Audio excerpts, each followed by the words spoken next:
Hello puzzle lovers and welcome to a new episode of Are You a Puzzle Master? Today's contestant is a big fan of Revomaze puzzles.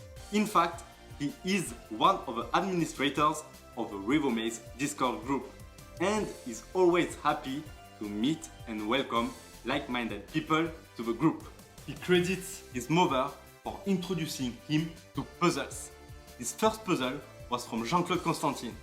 Since then, his passion for puzzles has grown exponentially. Please welcome today's challenger from the United States, Chris, aka RevoDeity. Hello Chris, how are you doing? I'm doing well, and yourself? I am doing well, thanks. Welcome to Are You a Puzzle Master? It is a pleasure to host you on this show. I hope you will have a great time and that you will be able to answer as many questions as possible. How do you feel about it? Fingers crossed. Master is a fluid term, so we'll see if I'm like a low-level master. I don't know, like one of the mages and I don't know, something like that. So yeah, we'll see how this goes. I know there's a lot of brilliant people out there that know a lot more about puzzles than me, but we'll see what happens. And there are people who don't know much, so don't be discouraged. And before we start, I would like to remind you of the rules. Welcome to Are You a Puzzle Master? You will have to answer 10 questions that increase in difficulty. For each good answer, you will get 1 point. At the end of the quiz, you will get a title based on the number of points you get. For 1 to 3 points, you get the title of Puzzle Amateur. For 4 to 6 points, you get the title of Puzzle Trainee. For 7 or 8 points, you get the title of Vice Master. And if you get 9 or 10 points, you will be declared a Puzzle Master. If you answer 10 questions correctly, you will become a Puzzle Master Hall of Famer. To answer these questions, you will have access to 3 lifelines. The 50-50, call a puzzle lover friend, and a hint. And of course, if you don't answer any of the questions correctly, you will have to quit puzzling and we will send you a jigsaw starter pack. Good luck! If you are ready, let's start with question number 1. The latest puzzle lock, designed by Israeli designer Boaz Feldman, is named after a Norse mythology god. What is the name of the puzzle? Oh, you don't even need to put them up there. I got it. Answer A, Thor. Answer B, Odin. Answer C, Loki. Or answer D, Hell. Boom. We'll do C. Okay, you seem pretty sure. So let's find out together if answer C is the correct answer. And indeed, it is answer C, Loki. Well done, it is a first point. Did you solve any puzzles from Boaz Feldman?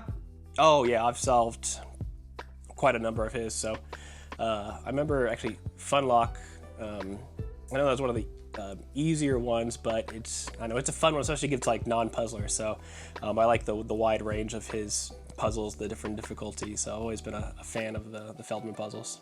Actually, I never tried any puzzle from Boaz Feldman, but I heard so many great comments about all his puzzles. I hope I will try one day, especially the last one, Loki, but again, well done Chris. Then we can move on to question number 2. Brian Young's 3 Wise Bolts puzzle has how many secret compartments? Answer A, 1. Answer B, 2. Answer C, 3. Or answer D, 4. See, I was feeling overly confident by that first question. And I remember the 3 Wise Bolts is one that's been on my list to borrow or get for a while, so I don't know much about this puzzle yet. I don't know if I want to use a lifeline now or if I'm going to try and take an educated guess. Okay, so 3 I think this is still easy, so I think I need to, I'm going to try to save on lifeline, so I think I'm going to try guessing here. So 3 Wise Bolts, it's got to be 3 compartments, right? So I'm going to go with C. Okay, let's validate answer C. But before we find out if it is the correct answer, are you familiar with Brian Young's puzzles? I am. Yep, I haven't had a chance to try some of them, but I'm least familiar with them. Okay, then let's find out if 3 is the correct answer. And unfortunately, it is not. It was answer B, 2 compartments. Yes, a bit tricky because there are 3 bolts, but only 2 compartments. Chris, you said that you would love to borrow this puzzle to be able to solve it one day. Are there any other Brian Young puzzles you would love to borrow as well? The 3 wise bolts has been kind of on the top of my list. So that's one I've tried to track down. But as time goes on, it's getting harder and harder. But I'm trying to think of some of the other ones, but they're slipping my mind right now. I know there's probably some people are screaming at the screen right now. Oh, of course it's 2.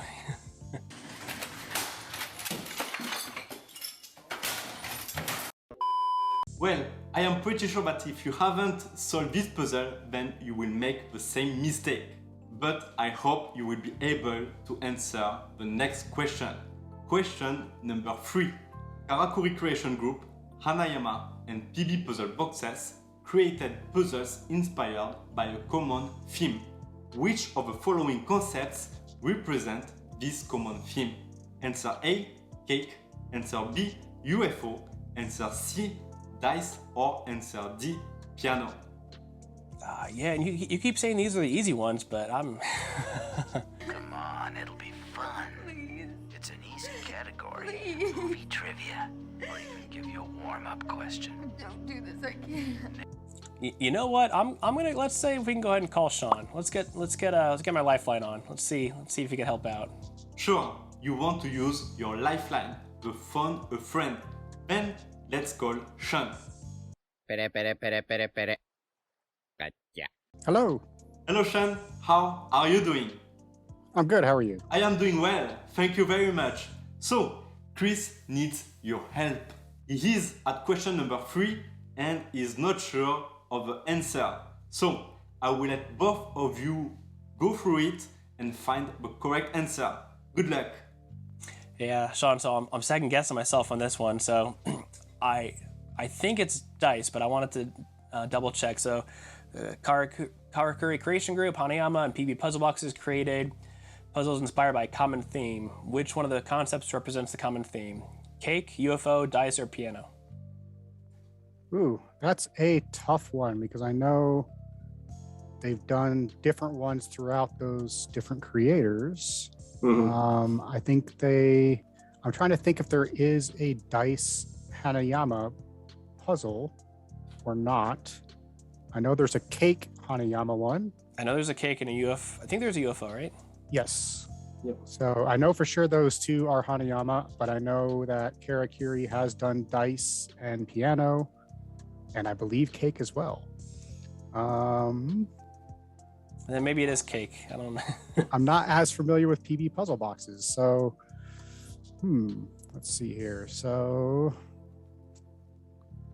and you were thinking it was dice. I was thinking either dice or cake. It's one of those 2. I'm second guessing myself because I haven't heard of a Hanayama dice I could think of, but I thought that may have been one of the deep cuts. I haven't heard of a dice one, but I know there is a cake one. Mm-hmm. So I would more lean towards cake, but because I don't know if Karakuri did a UFO one or not. So I would more lean towards cake or dice, but I don't remember a Hanayama dice one. That's my thinking there. All right. I think I'll trust you. I think I'll go with cake. So Hopefully that's helpful. Okay, let's validate answer A, cake, and let's find out together if it is the correct answer. And unfortunately, it is answer C, dice. Yes, Hanayama released the cast dice very recently. I think it's one of the last 3 puzzles they released. There is the cast planet, cast valve, and cast dice. And, so it's a recent one. Okay. Yes, it is. And PB Puzzle Boxes designed a few puzzles. You have the snow block and also the bank dice. And then Karakuri designed a puzzle after each theme present in this question. Well, I'm sorry about that, Chris. No problem. I wasn't even that sure, so no worries. So We'll get them next time. All right. Yeah, when you come on to try and see if you're a puzzle master next. All right. Thank you so much for making time to join us today, Sean. See you. Thank you. Then let's move on to question number 4. Two Brass Monkeys is known for their signature series of bird puzzles made of brass and other metals. What is the name of their first packing puzzle? Answer A, Joy of Hex. Answer B, The Monkey's Nuts. Answer C, Heavy Hitter. Or answer D, Feed the Monkey. I will go with D, Feed the Monkey. Okay, let's validate answer D, Feed the Monkey. You seem pretty sure, so let's find out together if it is the correct answer. And indeed, it was answer D. Have you solved it already? I have not. That's been on the long list of ones to try. So it looked fascinating with the different brass rods. Have you tried that one yet? No, not yet. Actually, packing puzzles are not my forte, so I try to get one once in a while so I can enjoy solving them. But also, this puzzle, Feed the Monkey, is very interesting. I know that on one of the faces, you have two designs for the monkey's faces. You have Mr. Monkey and Mrs. Monkey. It looks very astonishing and very well made, so I will one day give it a go. So Chris, let's move on to question number 5. Rescue by Frédéric Boucher and Eric Fuller features a visitor from another dimension trapped in a psychic prison. The goal of the puzzle is to save a visitor by retrieving which of the following items? Answer A, asteroid. Answer B, comet. Answer C, telescope. Or answer D, spaceship. Rescue. All right. Man, so I remember when this one came out, this was big, because this was the combination sequential discovery slash not, was it a packing puzzle or bird puzzle? I can't remember. But yep, no, yep. So all right, so let's. So I'm pretty sure it was UFO themed, and I remember there being a little space. I think it's a spaceship. So I'm gonna go on a limb here and say spaceship. Sure, let's validate answer D and let's find out if it is the correct answer. And indeed, it is spaceship. Well done, Chris. And yes, rescue is a combination of two types of puzzles: a sequential discovery puzzle and an interlocking disassembly puzzle. And again, I never tried this puzzle before. And I'm quite sad because a lot of people seem to enjoy it and find it very challenging. So I am really interested in trying it. Yeah, I remember Rescue. Yeah, that one, when that came out, that was a lot of people struggle with the reset. It was a difficult but rewarding puzzle. So maybe one day I'll get to borrow that one as well. Yeah, it sounds very difficult. I think it's one of these puzzles that will take you a lot of hours to be able to solve it, which is great. So you have a puzzle that will last you for a long time. So right now you have 3 points, and let's find out together what the next question is. And question number 6 has been given by Puzzle Wanderer, our previous contestant. Which of the following puzzle companies does not create mini escape rooms in a box? Answer A, Escape Welt. Answer B, ID Venture. Answer C, Infinite Loop Games. Or answer D, Hunt a Clue. All right, so I know ID Venture does. I think Infinite Loop Games does, so I think it's either A or D.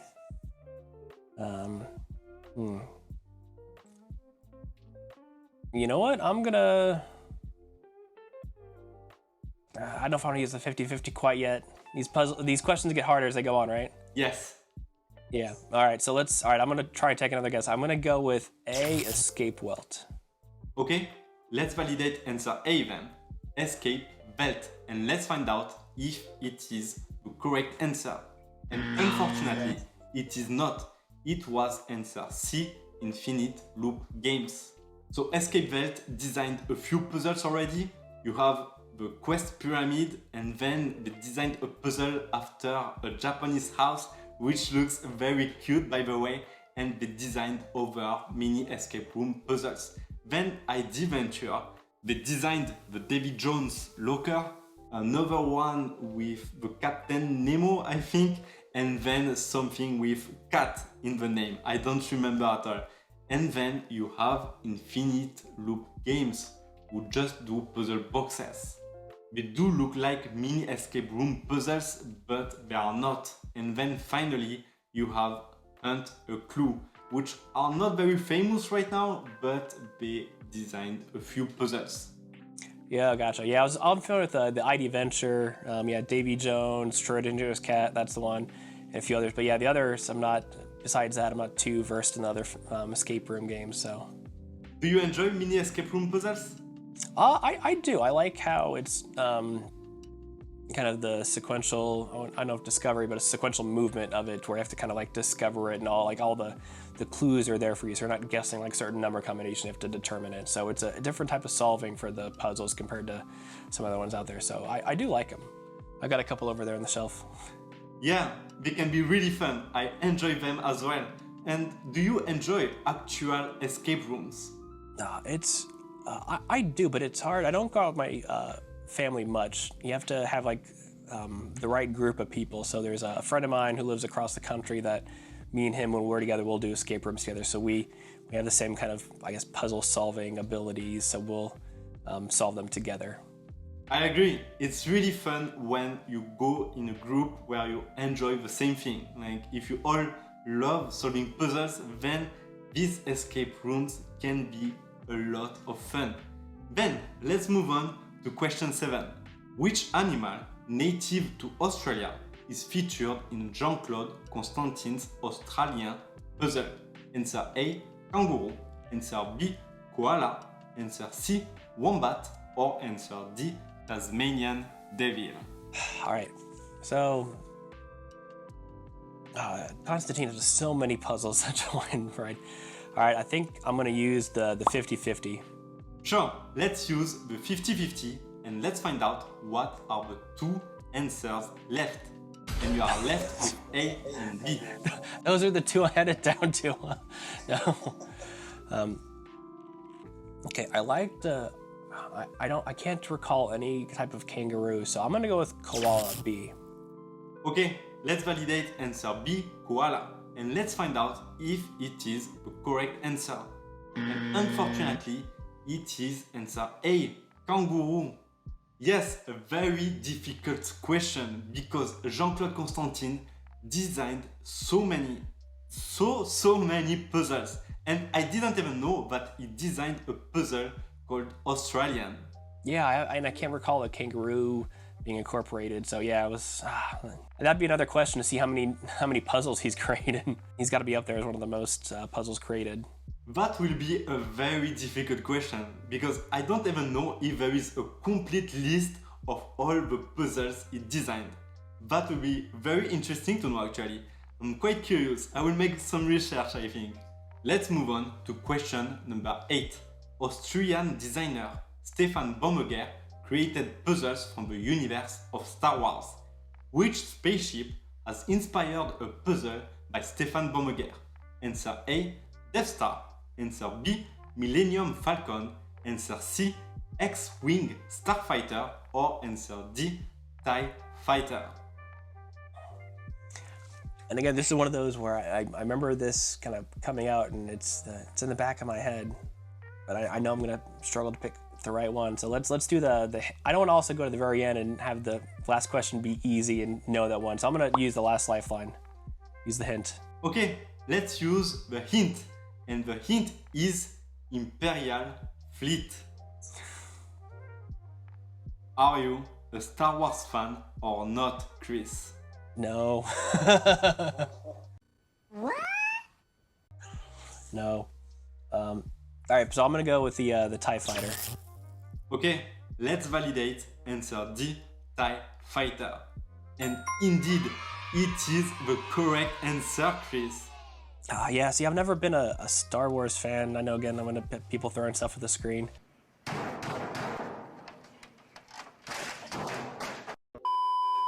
I'm one of the minority that's never got into it.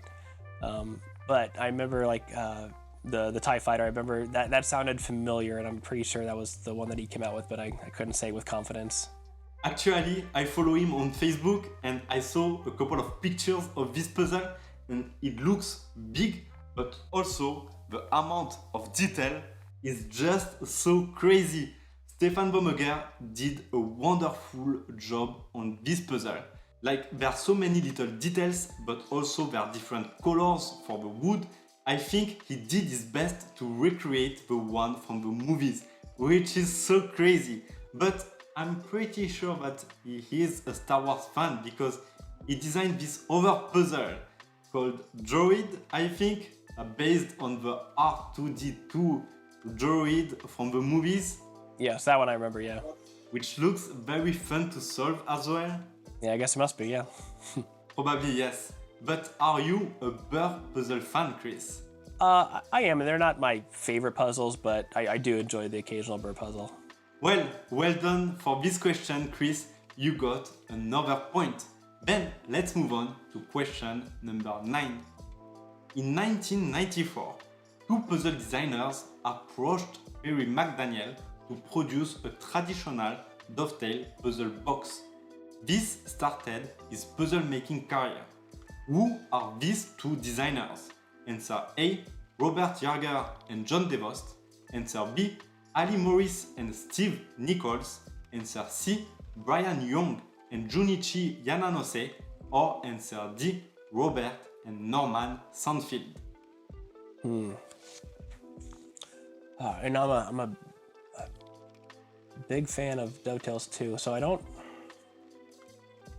and I feel like blasphemous for not knowing this one. And because I know I even had a conversation about the Dovetails with at the Puzzle Palace with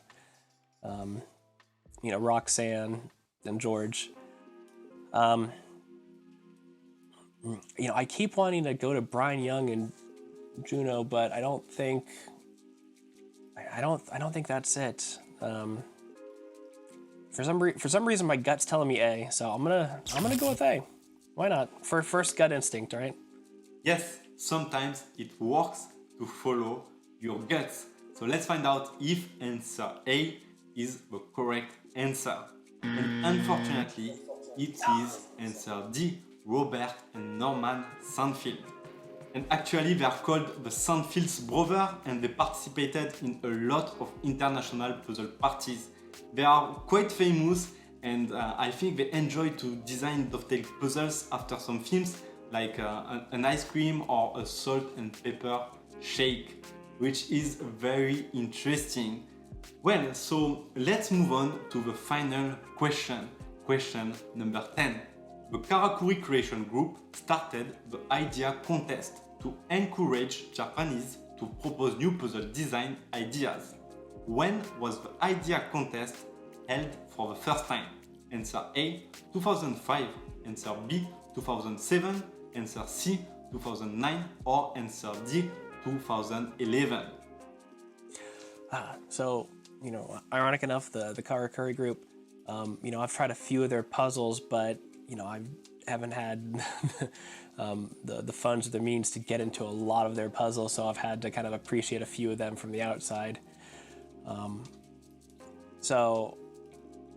This ideas contest, I've heard about it for a while. I'm gonna go 2007. I'm gonna go B. Okay, Chris, let's validate 2007 and let's find out together if it is the correct answer. And unfortunately, it is answer C, 2009. The Karakuri group designed a lot of puzzle boxes, and they still design so many puzzle boxes, which looks very, very interesting, but so well made as well. The amount of details is so crazy. And which one is your favorite, Chris? So I think was it still called, was it the Barren Moon? Is that? I don't have that one, but I borrowed it and I tried that one. And that one was a lot of fun. I really enjoyed that one. And the craftsmanship on them is really impressive too. I wish I had the ability to get more of their puzzles to the Karakuri group. That one I could quickly lose my bank account too. Yes, they are crazy expensive, to be honest.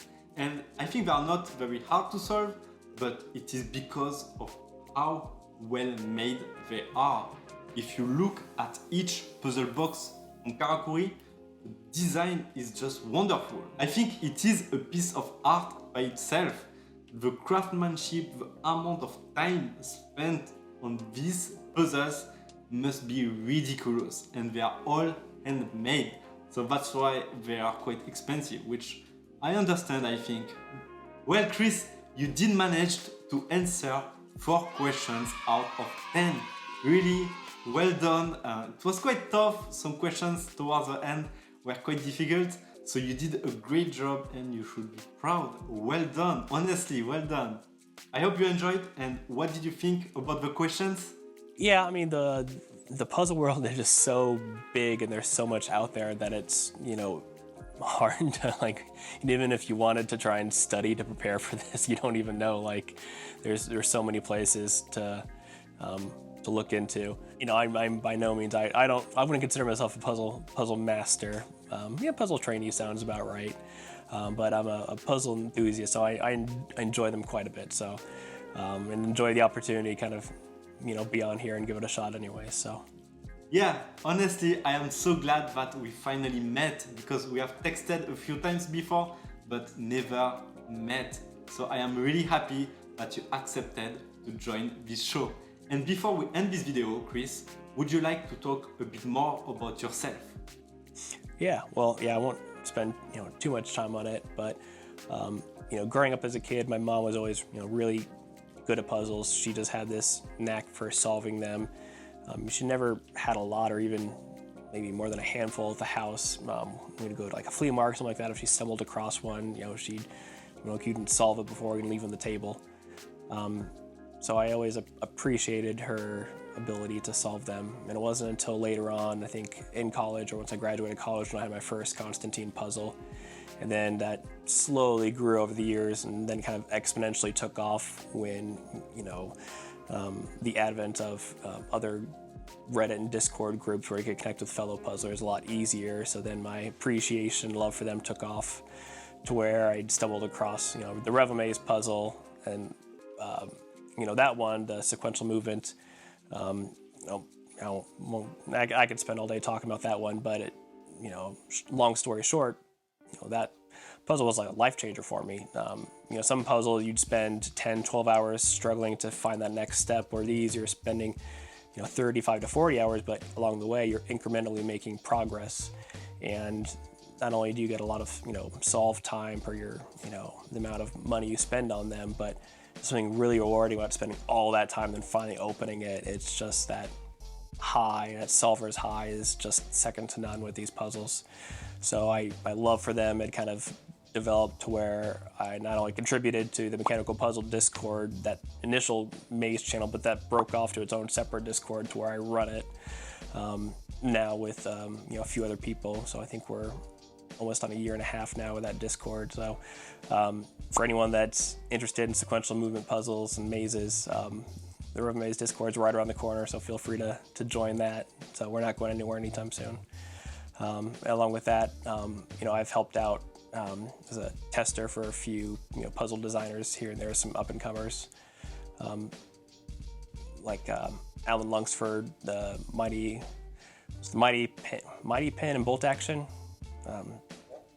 So I was a tester for him. Also, one of the exclusive Ryan Eubanks collectors. So, love. I'm a solver first, collector second. So I really love the struggle solving some of them and that reward once you finally do.